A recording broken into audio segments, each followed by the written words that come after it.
From Founders Financial, this is the Built by and for podcast, partner-to-partner conversations for independent financial advisors. Today, host Stephen Watts, Chief Growth Officer at Founders Financial, sits down with Brad Shepard, CEO, and Peter Murphy, President and CIO at Founders Financial, to discuss leading a boutique broker-dealer and the leadership work of saying no. The independent channel is bifurcating. Mega utility firms on one end, boutique relationship firms on the other, and the middle is quietly disappearing. Here's the conversation. All right, gentlemen, welcome back. Again, I'm joined by our President and Chief Investment Officer, Peter Murphy, and Brad Shepard, our Chief Executive Officer for Founders Financial. So welcome back, gentlemen. I think we got a really fun, interesting topic today. We're going to talk about what it's like to manage and lead a broker-dealer RIA in 2026 and beyond. Yeah. A lot of stuff has happened in the last couple of years, some good, some bad, some very, very interesting. So curious to get your perspective and your insights, your thoughts on what it's like to run an organization like Founders Financial, who exists in this world of BDs and RIAs, and what it takes to lead through all the chaos and situations that inevitably come up. So maybe it's not all chaos, but there's a lot of good stuff too. Enough, so right? There's enough, right? Sure. So we'll get into all that and talk about that. Good. So to start us off, just like your perspective, what's going on the last couple of years? Where is Founders Financial? Where are most firms like us in this industry? Take us through that in your own words. Yeah, you want to start? Yeah, sure. Well, I think almost back to 5 or 10 years ago, if we were having this conversation, I believed a long time ago that we would see a major bifurcation in our industry between, we'll call it the warehouses, the giant firms, and the more personal, I'll call it boutique firms. And I think what we've witnessed is that's played out. And so firms of middle size have kind of been absorbed into these giant entities, and smaller firms have continued to focus and serve advisors differently. And so I think the landscape in 2026 is as pronounced and stark as it's ever been, the difference between utility firms and relationship growth firms. Yeah, and I would just add to that. I think it's the last 5 years. It even goes beyond that, right? So there's been a significant migration of advisors wanting to go independent. So that could be through the independent broker-dealer channel. That could be through the independent RIA channel. But this has been going on now for well over a decade in a meaningful way. But what's shifted is in the early days, it was all boutique. It was all independent. It was all very startup feeling. And it had that kind of philosophy and mantra of, we're independent, this pride around it. And what's happened then is all businesses and all industries mature, a lot of consolidation has happened. It's happened in the independent broker-dealer channel where you've seen a few mega firms grow through acquisition. It's also happened in the RIA channel where you get these big roll-up firms that continue to buy up more and more RIAs. So what you get is what Brad spoke about is this bifurcation.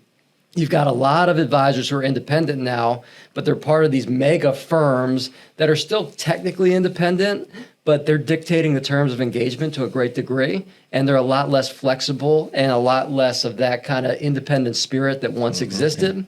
And then you've got a smaller number of these more boutique firms that kind of still are living the heart of independence as it was originally intended, that are serving a more selective group, that aren't private equity backed, that are doing things differently. I almost call it old school in the way that they approach independence.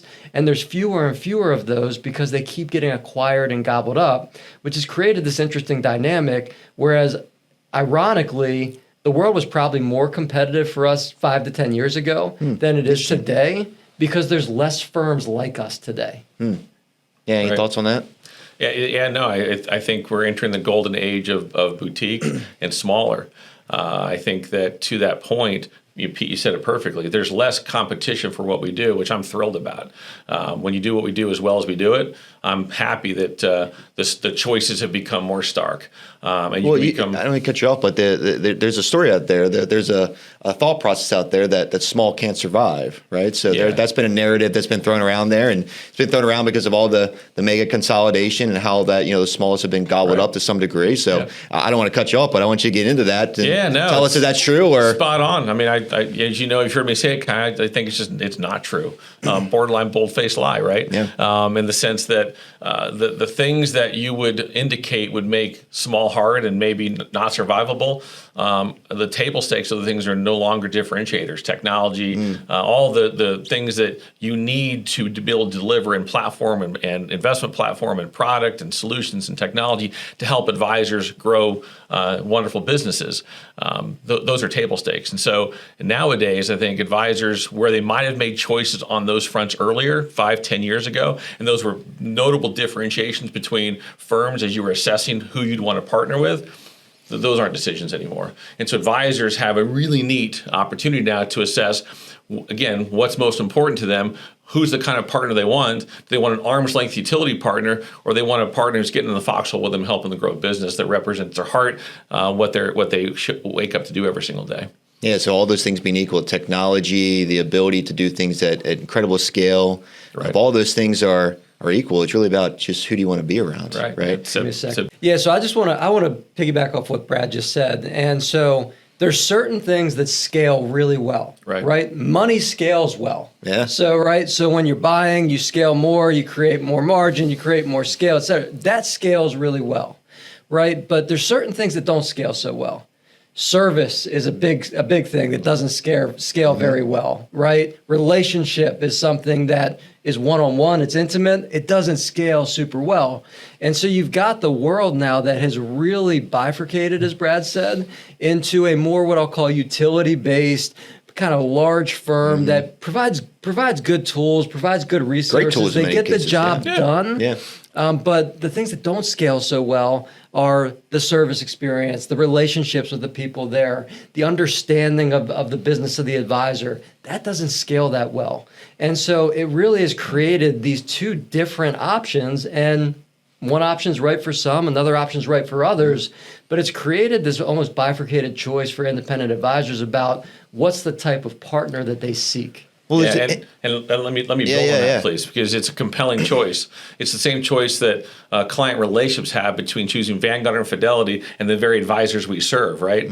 These giant scaled-up organizations that are impersonal, arm's length, and they can deliver a solution, but leaving people to their own devices to a certain degree versus a much more intimate, partnered, thoughtful, understanding solution. And so I've always asked the question, you've heard me do it many times, why have the advisors in our industry accepted that the relationship choice they share with their firm, that's okay for it to be different than the relationship choice they share with the people they serve, their clients, their relationships? It's always been an interesting thing to me. And right now, and more than ever before, and I've been doing this for 35 years now, that choice is stark, it's pronounced, and it's for me obvious that if you're focused on human quotient, you're focused on the things that probably matter the most, not the commodities, not just shiny objects of our industry.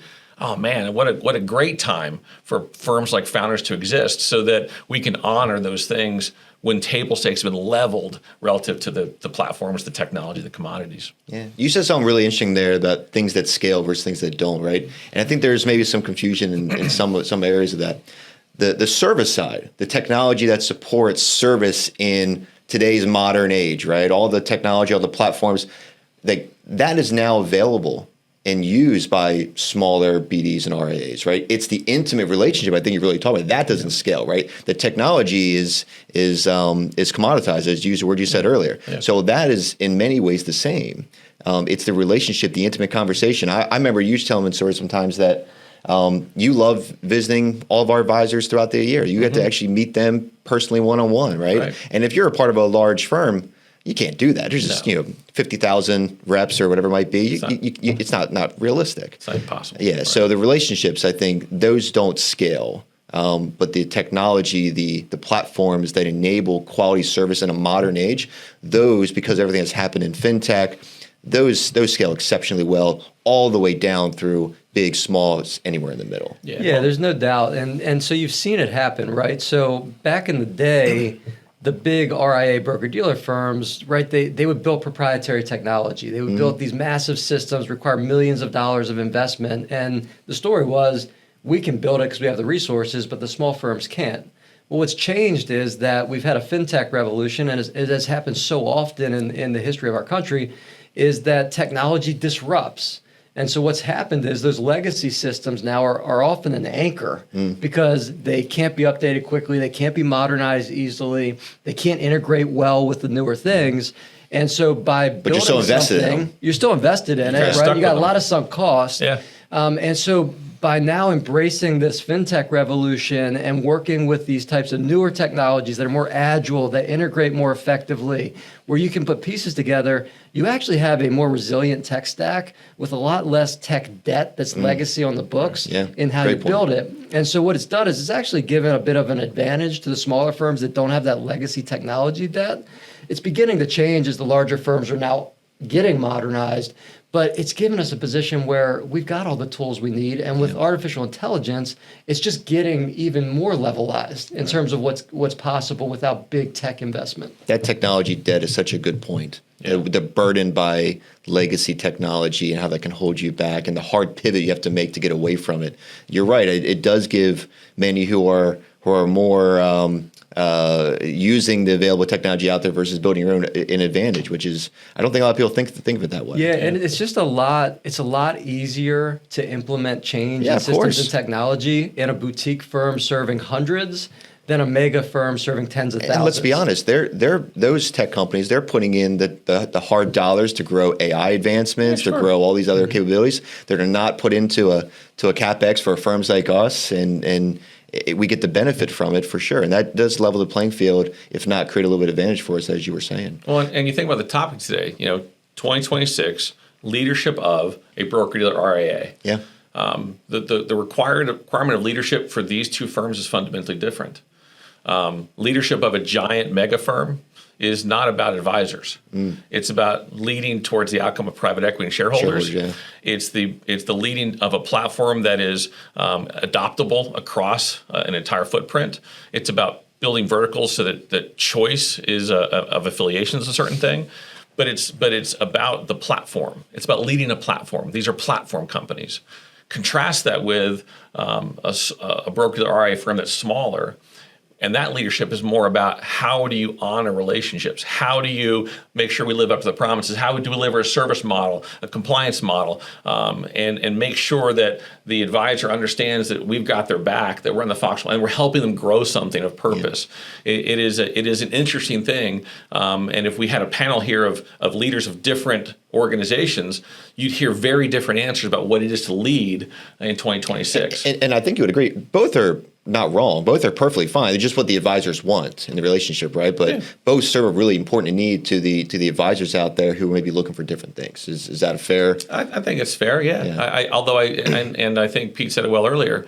Advisors are kind of waking up to the fact that when you get to the giant things that you value about your practice for the people that you serve, you start to learn that you value them more for how you're served as well, probably. And so, again, there's just stark contrast and choices that they have now, understanding that the service model, the compliance model, those kind of things is challenged. Yeah.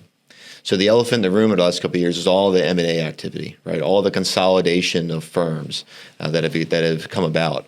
How has all this consolidation impacted the way firms like Founders or firms of our type of size, how has that changed how we operate, how we think about things, how we approach the market? Yeah, go ahead. Yeah, I would say that the first thing I've experienced is a lot of advisors have almost become numb to it, have become disenfranchised by it. They just accept that it's the reality that they live in the independent channel, and they're kind of pawns on this chessboard that they don't have a whole lot of control over. And the only way really to get around that is if they go launch their own independent RIA, which does give them this flexibility, but comes with a whole lot of responsibility, with a lot less support on the back end. Yep.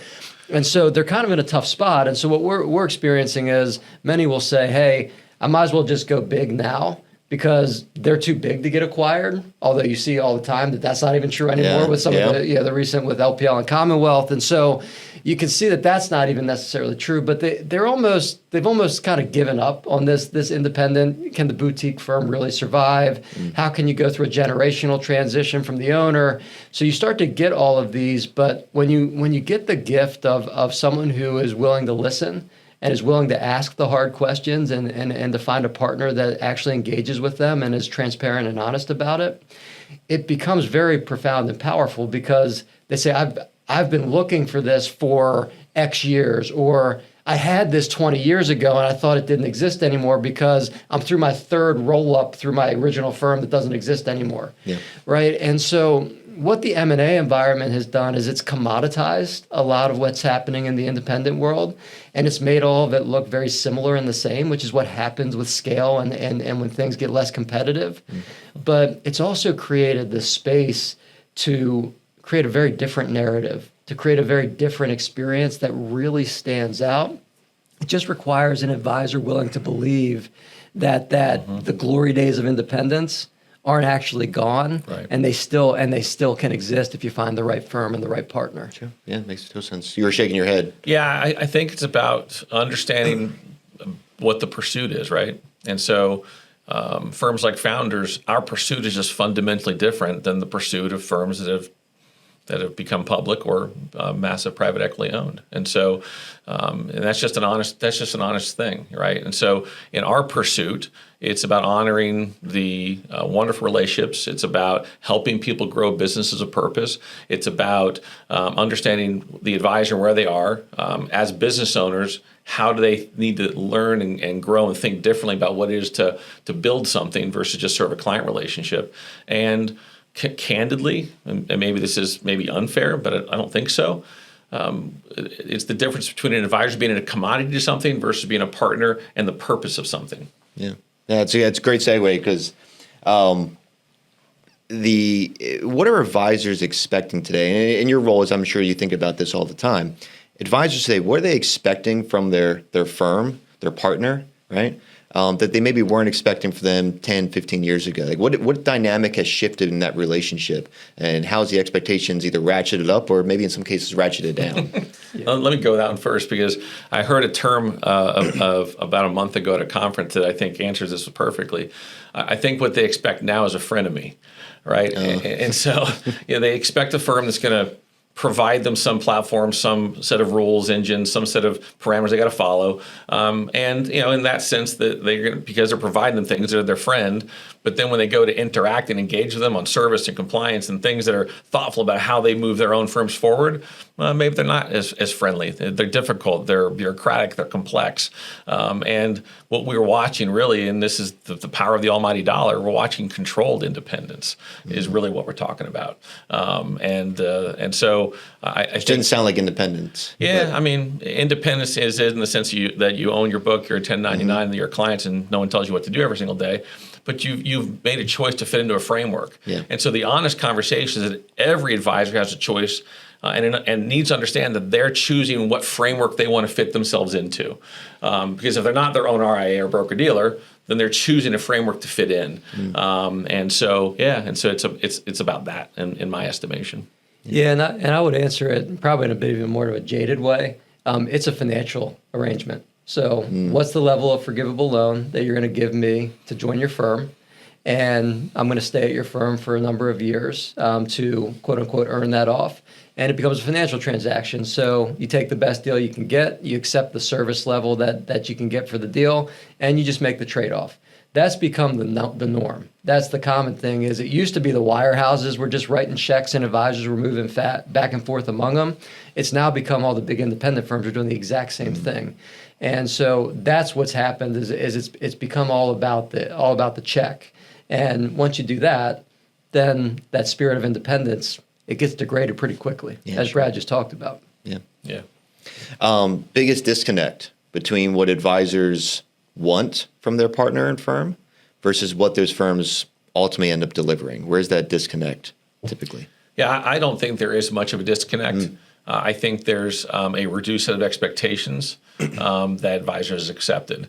They've reduced the standard of excellence. They've reduced the standard of what is required for financial reasons primarily. And I mean, if you think about the decision advisors make, and if we take the premise that the playing field, the commodity of platforms is pretty similar across the industry, then what's the motivation for change? It's economic. And so the decision to go from one big to another big, it's probably not related to anything other than an economic quotient. It makes the decision, I think, simple in that sense because ultimately advisors are allowing themselves to become the commodity, which I think is an unfortunate mistake they're making. Yeah. So, but the advisor that does not all advisors take checks. I mean, some of them they want that you call it old school spirit of independence that you were talking about. What should they expect from their firm? What's that relationship supposed to look like? What do we try to aspire to be in terms of that? Yeah, I mean, Brad said it earlier, and it's this idea of what's the character of the relationships that we build. It really comes down to that. So one of the things that we hear most commonly from new advisors who are exploring or getting ready to join our firm is they can't believe that they have direct access to the senior leadership team, and they have our cell phone numbers, and if they really need something, they can reach out. That just doesn't exist a whole lot anymore. That type of partnered relationship, things have gotten very hierarchical, very bureaucratic as these things have been much more mega businesses driven by financial incentives primarily. And so that's shifted. I mean, that's the disconnect is, wow, there's something more here. There's something here. There's someone that I've got a trusted lifelong relationship that's not just a business partner, but is a friend. And it's a place where I call home. It's a place I call family. And it's not just family in word. It's actually family in feel. Mm-hmm. And so most have just lost that experience. I mean, it's not just in the financial services business, right? We've become a more digital world. Yeah. In many ways, we've become a more isolated world. The pandemic had a big part in catalyzing that. But what if you just turn that on its head, right? And you go in the exact opposite direction. You get deeper, you get more intimate, you get more personal, you get to know people, you get to trust people. It changes everything. It's real. Is that where you guys spend a lot of your time? Like, you guys have important roles in the organization, clearly. But are you spending a lot of your time on that very thing? And I can't imagine it's all on tech. It's all on the platforms and everything we're running. Is that where you spend most of your time at? It's really, as an organization, where we spend all of our time. Mm-hmm. And that's not just Pete and I, it's you, it's our entire teams. And that's because, again, it goes back to this idea, what we cherish and value is that the relationship we share with our member partners, it's no different than the relationship they share with the people that they serve. Mm-hmm. And when you wake up every single day that as a focal point, and it's genuine care, you want their success, you don't see them as a means to your end, it's the other way around, it just changed the dynamics of everything. As an organization, we aggressively consider all the time, as technology makes the work of our firms easier, quicker, faster, more efficient, how then do we make sure that we never lose sight and we continue to honor the human quotient in our organization? We call it, how do we continue to honor the most important thing, which is the relationship we share, and how do we continue to be a great partner to help them grow businesses and enterprises that reflect their hearts? Yeah. We sort of touched on this a little bit earlier, but the headlines are always out there, and the conversation is always out there for advisors asking themselves, should I go RIA? Should I stay as a broker-dealer rep? Should I be duly registered? How should advisors think about that decision in 2026? Yeah, I mean, I have a strong opinion on this, as you know, and I think it should be very simple. What's the most complete, thorough, comprehensive way I can serve the people and their needs, right? And so maybe it's biased, but my belief is that by being both a registered rep of a broker-dealer and all of that offers in the context of solutions, and being an advisory, an investment advisor rep or an RIA, and all that brings, the shared standard of fiduciary and care are intermixed in both of those. If I'm a full-time advisor, and I've, as you know, I was and have been for many, many years, I want the ability to serve my client the most objectively, independently, and completely. And having the licensure to do all of that just makes a lot of sense to me. I think the news would tell us that more and more advisors are going down the RIA path. You were sort of hinted this earlier. Are there things that advisors underestimate about becoming their own RIA and all the things you have to deal with at that point? Yeah, I think there's a couple elements or dimensions to your question. So first, there's definitely been meaningful growth in the RIA channel, and that's been happening for years. That's not a new trend. And so there is a distinct fiduciary standard in the RIA channel that is different than what the best interest standard is in the broker-dealer channel. They've become increasingly similar over time, but there is a distinction there. And so there's many RIAs who have really latched onto that as part of the value proposition. And what I think that Brad is saying is that we're in the business of serving people, right, of serving relationships. And so if you're going to do that, you're going to have to operate as a fiduciary. So in deciding which model or which affiliation choice you make, wouldn't you naturally want the choice that's going to give you the most flexibility in terms of solutions, products, and resources to serve your people for the best they need? So if they need guaranteed income to retire because they don't have a pension, and you need something on the broker-dealer side through the insurance channel, then why wouldn't you want to have access to that solution and just put everybody into a managed investment account that doesn't have that same guarantee through insurance put into it? So I think the point is overemphasizing that one structure is better than the other is probably the wrong perspective. It's about focusing on the advisor, who they serve, and then what is the right package of tools for whom they serve. For some advisors, that may be an RIA because they're working with very high net worth individuals who don't have a whole lot of need for insurance of that type, and they can get it done in an RIA space. But if you're working with the mass affluent, if in a world where there's not a whole lot of defined benefit pensions anymore, guaranteed income is a big deal. And so that's going to likely be part of many financial plans. And you can do that in a lot of different ways. But if you're only an RIA, you massively limit the suite of products available to you to go deliver that guaranteed income, as an example. Yeah, and back to this idea, why would maybe an advisor not want to do it? To me, it's about complexity and focus. I do believe that advisors become independent because they want to do, as Pete just described, in the most perfect way, objectively, independently assess a person's needs, their goals, their dreams, and deliver an outcome that they would deliver for themselves, right, in the exact same circumstance. But the default action, the default outcome of that decision to go independent is they've just become a business owner. And that provides then a whole bunch of other complexities, dimensions, challenges, opportunities.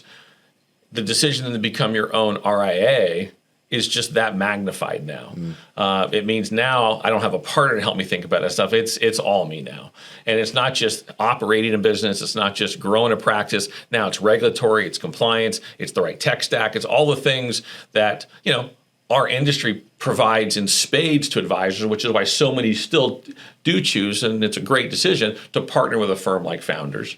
But to me, it's about what's their focus and what do they really want. And if they want the ability to have more of their time focused on growing something, I think picking a partner like Founders enhances that. Yeah, and I want to add a point to what Brad just said, because there's a bit of a misnomer that if you go RIA, you set up your own firm and you do everything on your own. That's not necessarily true, right? So there's a lot of corporate RIAs that have many advisors who affiliate through them that provide the infrastructure that they need and the like, where they plug into a larger firm. No different than in the independent broker-dealer space. What's different is there's very few advisors who are going to go launch an independent broker-dealer because it's more complicated. Sure. But they do have the path to go do that in the RIA side more easily. But the point is that many advisors, even in the RIA space, are saying, no, I want to plug into a firm that's going to support me, that's going to help me grow, that's going to take some of the operational headache and the compliance burden off of my plate. So you can plug into a firm that's a broker-dealer, that's an RIA, that's duly registered like Founders. It's more about what level of support do you want and what's the right partner for you. You could go set up your own RIA, but you also could be advisory only and plug into a larger firm, which many advisors do in the RIA channel. Yeah, it seems to be a popular path these days for sure. Yeah. You touched on compliance a little bit. So broker-dealer, RIA, all of it combined. For a firm like us, the role of compliance has fundamentally shifted, it seems like, over the last, call it, decade as well, right? With new regulation, more complexity in that space. How do you guys think about compliance in your leadership roles today and the important role that plays? And how do you get to this mindset where you want to protect everyone and serve everyone without stifling all the entrepreneurship and innovation that many of our members and other advisors desperately need? Yeah, it's so I'll start with what I wish. I wish that we didn't need to create rules around standards. I wish that we could all just follow the golden rule, and that would be enough. That'd be nice, right? As you guys know, I'm a bit of an idealist at times. Yeah. But so the role of compliance in our world, I think, is probably different than many firms. It's about what a partner is to a process and an outcome, and versus just trying to set rules engines to protect the firm, if that makes sense. A lot of motivation we had to launch Founders Financial Securities back in the day was us getting tired of the rules of the organization we were connected to, building rules to protect themselves from the lowest common denominator they allowed in the door, so to speak, that they allowed to license through them.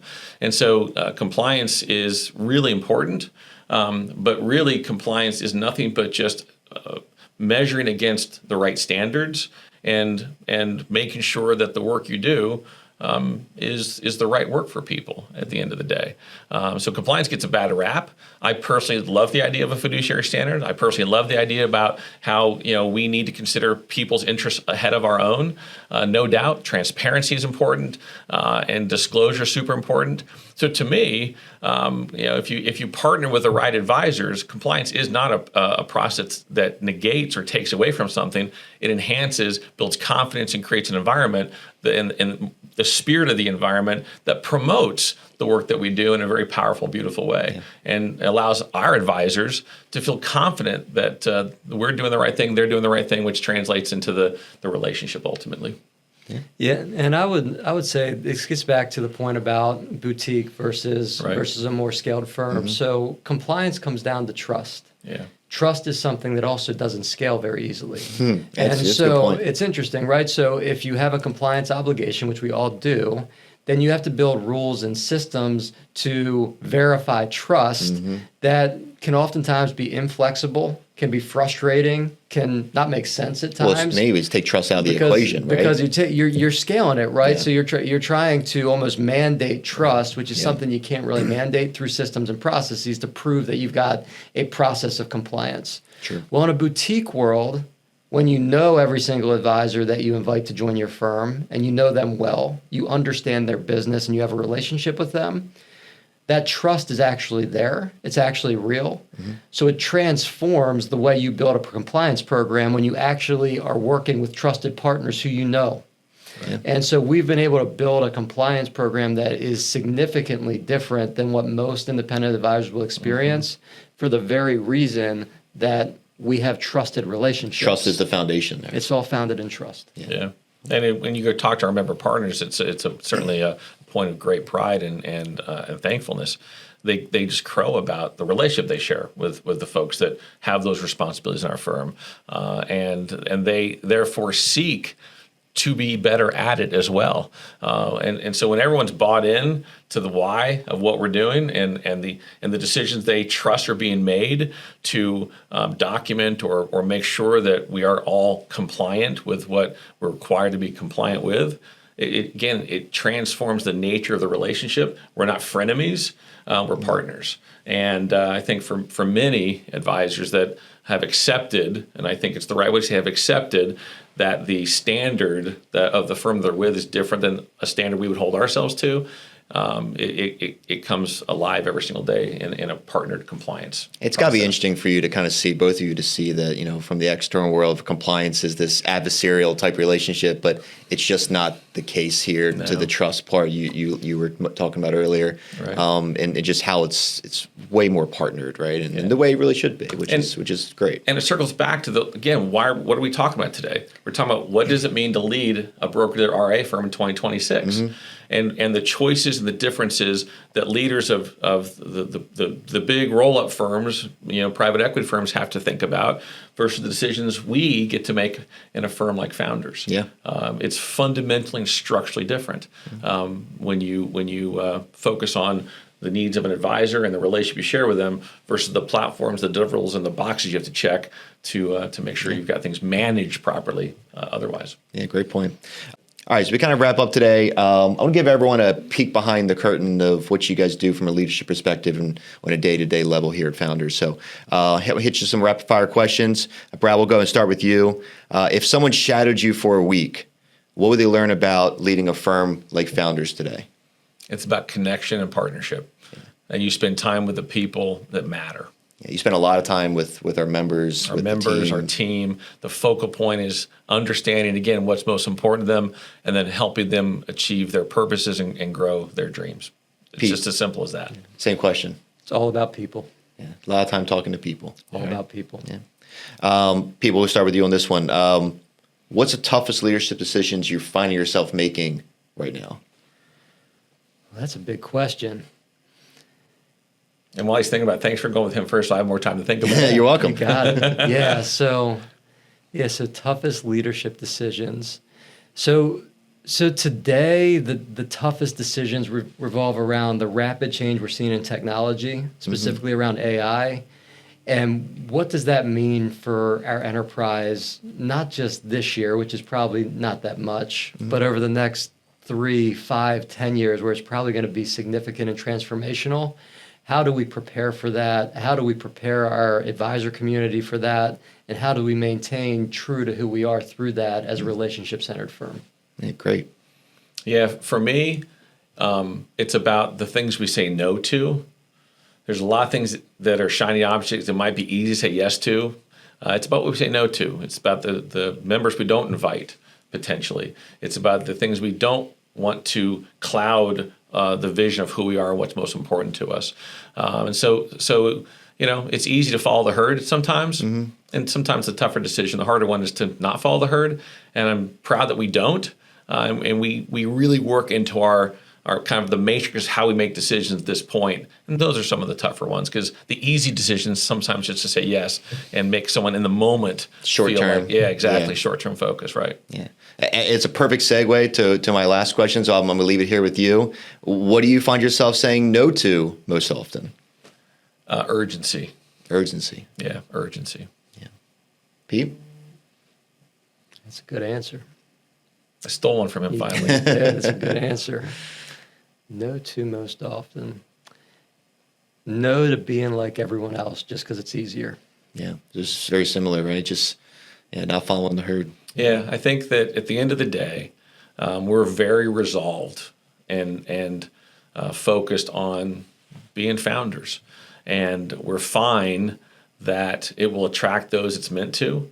We'll continue to focus on what that means in the spirit of people and growth and relationships and our human quotient proposition. And we will be transparent in how we communicate all of that to those that we serve, so that they understand where we are together and what we're doing for them and with them to produce an outcome that is just measured differently than what our industry typically sees. Yeah. Great, guys. We're going to leave it there. Great conversation. Thank you for all your thanks. perspective and insight. And I hope everyone enjoyed it. And we'll talk to you guys again soon. Yeah, thanks so much, Steve. Thank you, Steve. All right, thanks. Thanks for spending time with us on the Built by and for podcast.